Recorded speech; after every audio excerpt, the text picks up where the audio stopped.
सारे जो journalist community है उसमें लेडीज की हमने ये अरेंज किया था कि ताकि हम जाके वहाँ पे देखें और वहाँ फाउंटेन हाउस में किस किस्म के लोग आते हैं और कैसे पेशेंट्स यहाँ होते हैं और इनको क्या हेल्प की जरूरत होती है और हम किस तरह इनकी हेल्प कर सकते हैं। ये सारा कुछ हम देखने के लिए खुद यहाँ पे एक टूर अरेंज किया और डॉक्टर ब्रिगेडियर आबिद साहब ने बहुत अच्छे से यहाँ पे एक्सप्लेन किया कि किस तरह के लोग यहाँ पे आते हैं और किस तरह के लोगों को यहाँ पे हेल्प दी जाती है। अस्सलाम वालेकुम नाज़रीन, मैं हूं आपका होस्ट अजीम चौधरी। आज एक नए मौजू के साथ। आज जो मेरा मौजू है वो है फाउंटेन हाउस। फाउंटेन हाउस एक बड़ा ही प्यारा नाम है, जिससे फाउंटेन का जब जिक्र आता है तो जहन में वैसे लगता है जैसे पानी के फुहारों वाली जगह है या पानी के फुहारों का जिक्र आता है। तो ये फाउंटेन हाउस के नाम से एक इदारा है जिसमें जिन लोगों के दिमागी तवाज़ुन ख़राब हो जाते हैं या उन पे कोई ऐसी दिमागी प्रॉब्लम हो जाती है तो वहाँ उनको एडमिट किया जाता है और उनके इलाज किए जाते हैं। ये इदारा लाहौर में है और ये हमारे सेक्रेटेरिएट लाहौर में जो सेक्रेटेरिएट है उसके पास ये है। ये एक बहुत अच्छा इदारा है। तो यहाँ पे पेड जो होते हैं जिनका इलाज किया जाता है, ये पेड होते हैं मरीज़, इनका यहाँ पे इलाज किया जाता है। तो इस इदारे में बहुत से लोग ठीक भी होते हैं। इसकी काफ़ी ब्रांचें हैं। इस सिलसिले में हमने इनके साथ एक बैठक की। इनके जो डायरेक्टर हैं वो ब्रिगेडियर आबिद साहब हैं। तो आए सुनते हैं कि वो इस सिलसिले में क्या कहते हैं। आज हम मौजूद हैं ब्रिगेडियर डॉक्टर आबिद साहब के पास, जो फाउंटेन हाउस के डायरेक्टर हैं। तो इनसे इसके शोबे के मतलब थोड़ी सी यहाँ की मालूमात लेते हैं। ये कैसे बना, ये कैसे चल रहा है। जी जनाब अली। 1971 में हमारे प्रोफेसर डॉक्टर रशीद साहब चौई साहब अमेरिका गए हुए थे ट्रेनिंग के लिए। जब ट्रेनिंग मुकम्मल करके वापस आ रहे थे तो फाउंटेन हाउस न्यूयॉर्क में जो था, वहाँ के जो प्रोफेसर जॉन बियर्ड थे, उन्होंने मोटिवेट किया प्रोफेसर साहब को कि आप इस तरह का इदारा लाहौर में बनाएं। ओके। तो वो जब लाहौर वापस आए 1971 में ट्रेनिंग के बाद, तो उन्होंने फिर इस इदारे की बुनियाद रखी और प्रोफेसर जॉन बियर्ड को दावत दे के आके इस इदारे का इफ्तिताह करें। ये जो प्रेजेंट बिल्डिंग है हमारी, ये सर गंगाराम की बनाई हुई है। अच्छा, उन्होंने बनाई है? ये उनकी बनाई हुई है। और ये एक्चुअली सर गंगाराम ने बनाई थी as a widow home. Widow Gangaram जो थे, ये चीफ इंजीनियर थे ब्रिटिशर्स के जमाने में।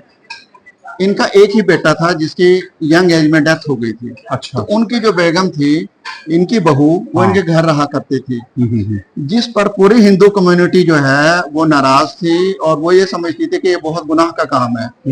तो उस गुनाह की वजह से वो ये समझते थे कि भगवानों ने गंगाराम के साथ तो जो करना है सो करना है, उसकी वजह से हमारे पूरे खानदान पे आफतें, मुसीबतें और बीमारियां आ रही हैं। तो उन सब ने मजबूर किया प्रोफेसर साहब को कि वो अपनी इस बेवा को, जिसको घर में रखा हुआ बेटे की बहू बेबी को, इसको घर से निकाल दें। तो फिर गंगाराम ने सोचा कि मेरी बहू को घर में नहीं रहने दे रहा मुआशरा, तो बाकी हिंदू औरतों का क्या बनता होगा। तो उन्होंने बेसिकली ये बिल्डिंग बनाई थी 1921 में एज हिंदू विडो होम। बाद में फिर ये हिंदू खवातीन की जगह क्रिश्चियंस भी आ गई और मुस्लिम लेडीज भी एज विडो यहाँ रहते नहीं। हिंदुइज्म में विडो को घर में रखना एक बहुत बड़ा गुनाह का काम है। वो तो ये समझते हैं इसको सती कर दो, जिंदा ही जला दो, या उनको मंत्रों में दे देते थे पुजारियों को, आप उनकी खिदमत करें। बिल्कुल। तो उस वजह से फिर जब यहाँ से 47 में वो लोग चले गए, अपनी बेवास को भी यहाँ से विडोज को ले गए, तो फिर ये इदारा, ये जो बिल्डिंग है, ये एज ए कैंप यूज हुई मुहाजिरीन के लिए जो इंडिया से आए थे। Okay okay. फिर जब मुहाजिरीन भी 8-10 साल में सेटल हो गए तो फिर एक और हमारे यहाँ ट्रेजेडी हुई इस बंगाल वाली।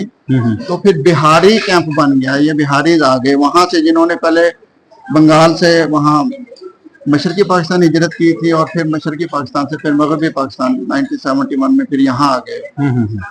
तो इस वजह से फिर जब बिहारी भी सेटल हो गए तो फिर एक हमारे वज़ीर आज़म थे मलक महाराज खालिद साहब, उन्होंने ये बिल्डिंग चौई साहब को दी, रशीद चौई साहब को, के फाउंटेन हाउस के लिए, इस पे फाउंटेन। तो अच्छा, ये उनका बड़ा नाम है। जी बिल्कुल ठीक है।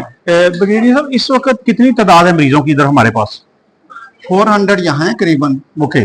100 सरगोदा वाली ब्रांच में है। अच्छा, सरगोदा में भी ब्रांच है। 200 शेखुपुरा फारूकाबाद में है और फैसलाबाद वाली एग्रीकल्चर यूनिवर्सिटी में 5 एकड़ जमीन पे वो बन रहा है, अभी अंडर कंस्ट्रक्शन है। तो ये जो फारूकाबाद वाली है, तो इसमें कितने मरीज हैं इस वक्त? इस वक्त 200 मरीज हैं। अब वो basically agro based therapeutic unit है। जैसे मैंने आपको बताया कि एग्रो बेस्ड क्या चीज है, वो हाँ, बिल्कुल बिल्कुल बिल्कुल। उसका तस्वर अलग है। जी बहुत शुक्रिया, आपने बहुत अच्छा टाइम हमें दिया। नाज़रीन, जैसे आपने सुना कि ब्रिगेडियर साहब ने इस अदारे की मुकम्मल हमें तफसीलात बताई, इसके काम को करने का जो इनका तरीका है, और इसकी जो उन्होंने यहाँ से जितने मरीज़ दाखिल हुए हैं या जितने यहाँ से ठीक हो रहे हैं या जो इनके पास हैं, उनकी भी तफसील इन्होंने बताई।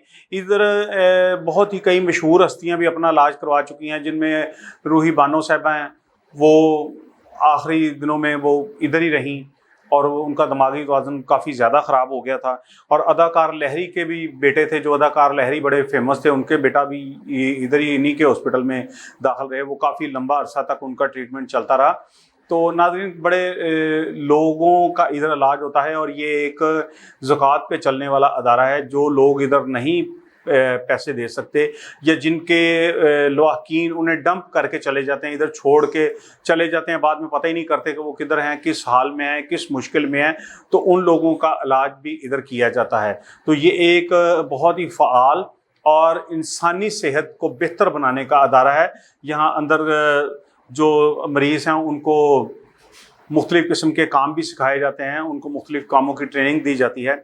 तो नाज़रीन, इस अदारे में मेरी एक गुजारिश है अपने देखने वालों से, इस अदारे में जितना भी हम मिलकर मदद कर सकें, हम इन लोगों की मदद करें, इन लोगों को दोबारा मुआशरे का हिस्सा बनाने में। शुक्रिया जी, मैं हूँ आपका होस्ट अजीम चौधरी। अल्लाह हाफ़िज़।